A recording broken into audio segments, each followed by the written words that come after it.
ప్రభుత్వంలో కూడా మొత్తం డేటా తీసుకున్న తర్వాత మెడికల్ కాస్ట్ ఎట్ట తగ్గించాలని ఆలోచిస్తున్నాం. ఈ రోజు పేద కుటుంబాలన్నీ చితికిపోతున్నాయి. ఓసారి బాధేస్తుంది. ఓసారి ఒక్కొక్క పేషెంట్ కి 60 లక్షలు 70 లక్షలు కోటి రూపాయలు మెడికల్ బిల్లు వచ్చే పరిస్థితి వస్తా ఉంది. చాలా మంది ఆస్తులు అమ్ముకొని కూడా ప్రాణాలు కాపాడుకోవడానికి కష్టపడి ముందుకు పోయే పరిస్థితి వస్తున్నారు. ఓసారి బతుకుతున్నారు, ఒకసారి చనిపోతున్నారు. కానీ చనిపోయిన తర్వాత ఆ ఫ్యామిలీని చూస్తే ఫైనాన్షియల్ గా చితికిపోయే పరిస్థితికి వస్తున్నారు. ఇవన్నీ దృష్టిలో పెట్టుకుని ఎలాంటి మెకానిజం మనం తీసుకురాగలుగుతాం, పేదవాళ్ళ ఆరోగ్యాన్ని ఏ విధంగా కాపాడుతాం, అందరికీ ఆరోగ్య ఖర్చుల్ని ఏ విధంగా తగ్గించగలుగుతామో దీనిపైన మేధావులందరూ ఆలోచించాల్సిన అవసరం ఉంది.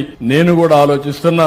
ఈ రోజు హాస్పిటల్లో కూడా ఇంకొక విషయం కూడా ఇక్కడ డాక్టర్స్ ఉన్నారు, కొంతమంది ప్రైవేట్ మెడికల్ కాలేజెస్ కూడా ఉన్నాయి. మీరందరూ కూడా శ్రద్ధ పెట్టాలి. మీరు మీ హాస్పిటల్ మేనేజ్మెంట్ ఎంత ముఖ్యమో సమాజం కూడా అంతే ముఖ్యం. ప్రివెంటివ్ హెల్త్ గురించి